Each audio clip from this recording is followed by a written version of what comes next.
Fifth question. 1/3x plus y is equal to 10/3 and 2x plus 1/4 y is equal to 11/4. आता पहिल्यांदा आपण equation लिहून घ्यायचे. पहिलं इक्वेशन आहे आपलं 1/3x plus y is equal to 10/3 आणि जे दुसरे इक्वेशन आहे आपलं ते आहे 2x plus 1/4 y is equal to 11/4.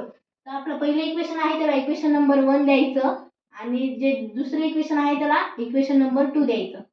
तर आता आपलं हे इक्वेशन 1/3x हे याचा जनरल फॉर्म आहे ax plus by/c is equal to 0. तर हे याच्या फॉर्म मध्ये नाही तर आपल्याला याच्या फॉर्म मध्ये आणायचंय. तर मग आता हे पहिलं जे इक्वेशन आहे त्याला 3 ने मल्टिप्लाय केल्याच्या नंतर ते जनरल फॉर्म मध्ये येते. तर आपण याला मल्टिप्लाय करू 3 ने. Multiplying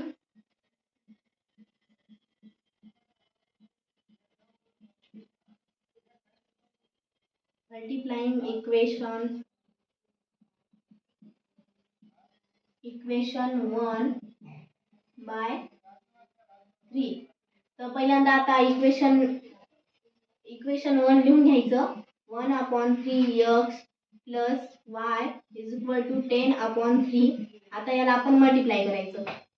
3 into 1/3x plus 3 into y is equal to 3 into 10/3. 3 cut होतात आणि हे 3 कट होतात. तर आता इथे काय राहिले 1 into 1 x. तर मग आता याचं येते x plus 3 into y 3y is equal to 10 राहिलं फक्त 10.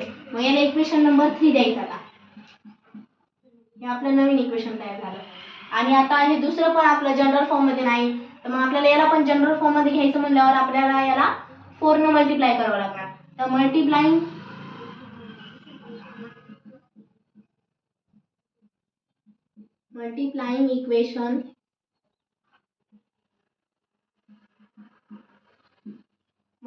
Equation 2 by 4. तर आता हे 2 नंबरचं इक्वेशन अगोदर आपण लिहून घ्यायचं. तर 2 नंबरचं इक्वेशन आहे आपलं 2x plus 1/4 y is equal to 11/4. त्याला आपल्याला मल्टिप्लाय करायचं 4 ने. 4 into 2x plus 4 into 1/4 y is equal to 4 into 11/4. हे आता आपले 4 कट होतात आणि हे 4 कट होतात. तर आता इथं राहिलं काय फक्त 8x 4 आणि 2 चं आहे ते 8 आणि x ला x प्लस इथं काय राहिलं फक्त y राहिलं. आपण 8y असं पण लिहू शकतो किंवा फक्त y पण लिहू शकतो इज इक्वल टू 11. याला इक्वेशन नंबर द्यायचा आपलं 4.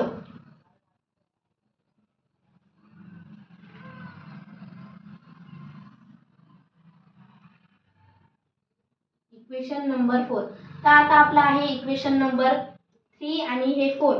तर आता याचा कोणता तरी एक कोएफिशिएंट सेम करून घ्यायचा. आता आपण 3 नंबरचं जे इक्वेशन आहे त्याला आपण 8 ने मल्टिप्लाय करू.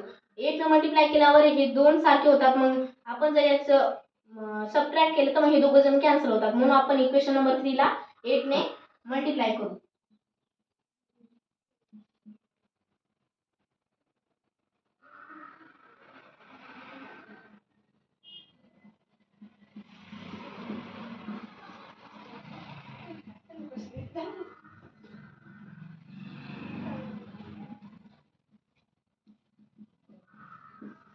मल्टिप्लाइंग इक्वेशन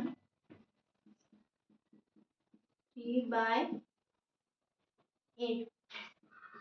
आता आपलं हे 3 नंबरचं इक्वेशन लिहून घ्यायचं. x plus 3y is equal to 10. आता याला आपण 8 ने मल्टिप्लाय करू. 8 into x plus 8 into 3y is equal to 8 into 10. 8x plus 8 3 are 24 upon y. 24y is equal to 80. तर याला इक्वेशन नंबर आपण 5 देऊ. आता आपला आता हे इक्वेशन नंबर 4 आणि हे 5 याला जर आपण सबट्रॅक्ट केलं तर हे 8x आणि 8x मायनस होऊन कट होतात. तर मग आपण याचं सबट्रॅक्ट करू.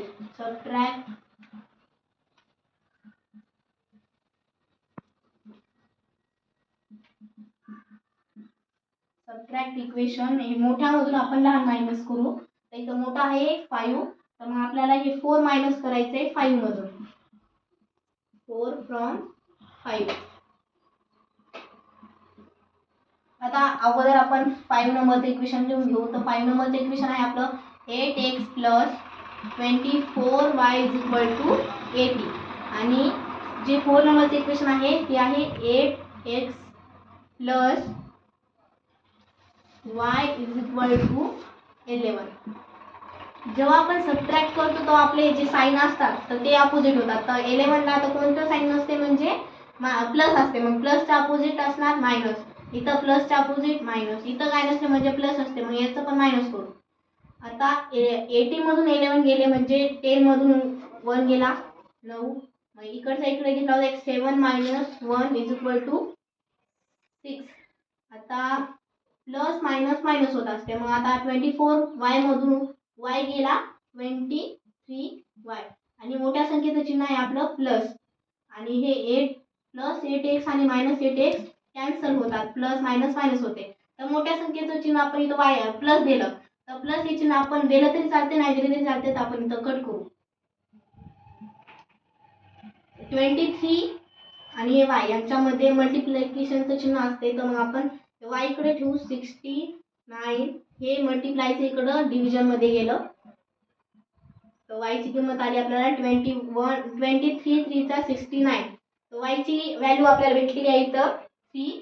आपण हे y ची व्हॅल्यू जर आपण इक्वेशन नंबर आपण 3 मध्ये ठेवू मग आपल्याला x ची व्हॅल्यू मिळून जाईल.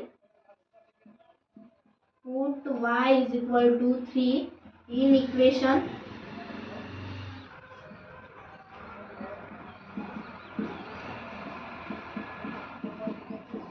आता आपलं इक्वेशन नंबर 3 काय आहे x plus 3y is equal to 10. x plus 3. आता y च्या जागी y ची व्हॅल्यू ठेवू आपण. y ची व्हॅल्यू आपल्याला आली 3 is equal to 10. x plus 3 into 3 9 is equal to 10. x is equal to 10. हे 9 इथं मायनस मध्ये प्लस मध्ये इकडे जाऊन मायनस होणार. तर x ची व्हॅल्यू आली आपली 1. तर आता शेवटी घ्यायचं इकडं सोल्युशन इज